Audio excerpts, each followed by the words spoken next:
Hey guys, Rob Sports Cards here, back with a video. And today, it's been a while since I made a video. I wanted to talk about my goals in the hobby and how I'm using this Wemby craze to reach my goals in the hobby. So, now what does this Joe Burrow card have to do with it? I had two of these. This is a 2020 score red PSA 10 rookie, and I had two out of the six. There's only six PSA 10s in existence. 144 of these have been graded at the time of this video. I sold one of them, and the other one I sold was $600. And I bought the first one already graded during the 2023 season for $200 odd. And then this past 2025 season, I sold it for $600. So I made a little bit of a profit there. Back when he came back from an injury, did some good things, and I'm holding on to this one for now. So, that's what spurred me on. Instead of being reckless and buying and just keep buying cards, I want to be more strategic with what I buy. So around February of 2026, I bought this one. I used that $600 that I freed up from that Burrow card to get into this one. I bought this.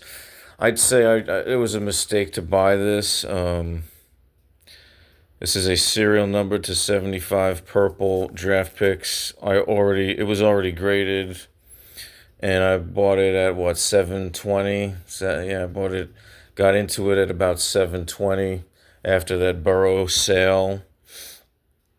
And then the day after, the Spurs won Game 7 in the West Finals against OKC. Then I sold this on my eBay store for $1,000.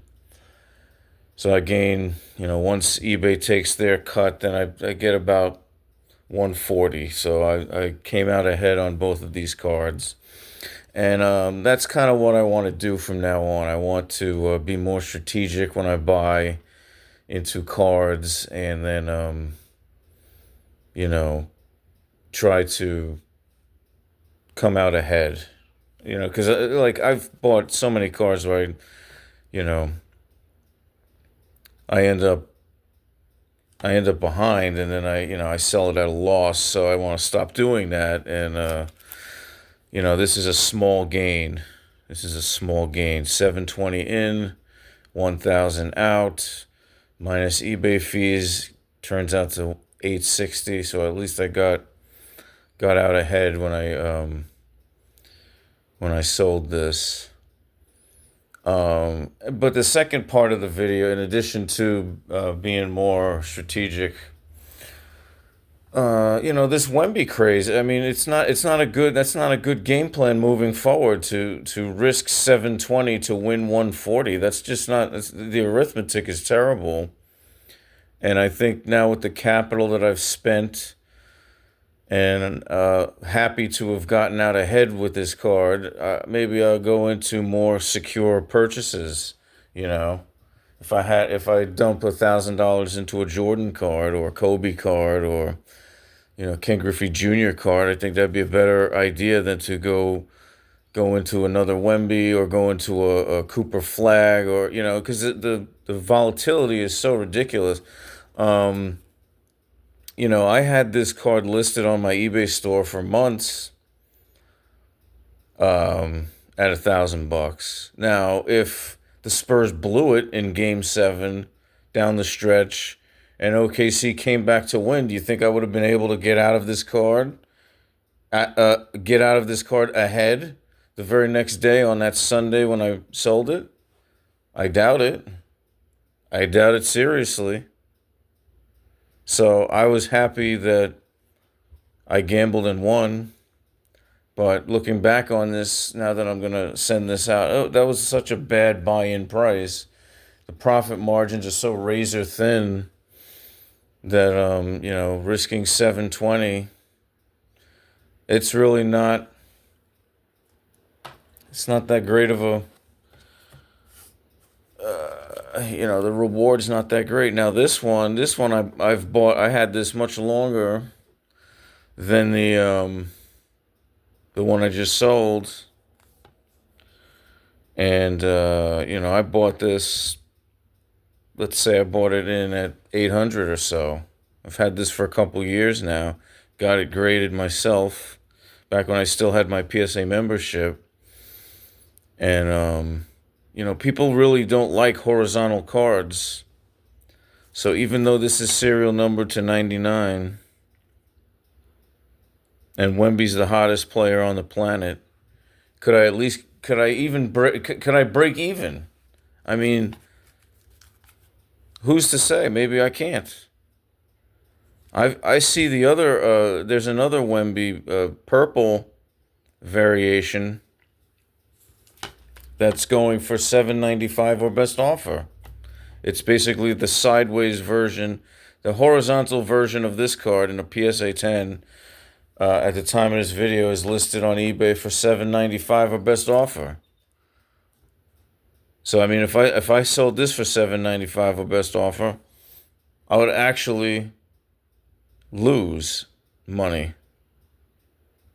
So that's a microcosm of just how overpriced the Wemby craze is. And even if you sell at this point when he's at his hottest, and for all we know, this could be the high water mark of his entire career. This is, at the time of this video, is a Tuesday. They're going to play the Knicks in Game 1 of the NBA Finals tomorrow. I mean, this could be the high water mark of his career. And if I sold this Blue Ice variation Gem 10 for $7.95 or best offer, I'd be losing money on the deal because I bought in at such a ridiculously high price a couple years ago that there's no telling if I could even get my money back. So I'll just hold on. I'll hold on to this for now. It's not listed on my eBay store, but like this is just like food for thought. Like, I'm happy I got rid of this while I could and got out ahead. This one, I may not be that lucky. But yeah, it's a cautionary tale. Think about it. I mean, yeah, we know that Wemby's a generational talent that's he does things that nobody else has ever seen before on a basketball court, but that still being the case, you still have to watch if you're trying to resell for a profit. You don't want to overspend and then left holding the bag. You just because Wemby's amazing, you could still be left holding the bag. There's a finite amount of price value where this could still go up and up and up and up and up. And it looks like this Blue Ice, I may have to take a loss at some point, but I will, I'll jump off that bridge when I get to it. So yeah, guys, be careful. Don't just jump into Wemby just because it's the most popular thing to do. Thanks, guys.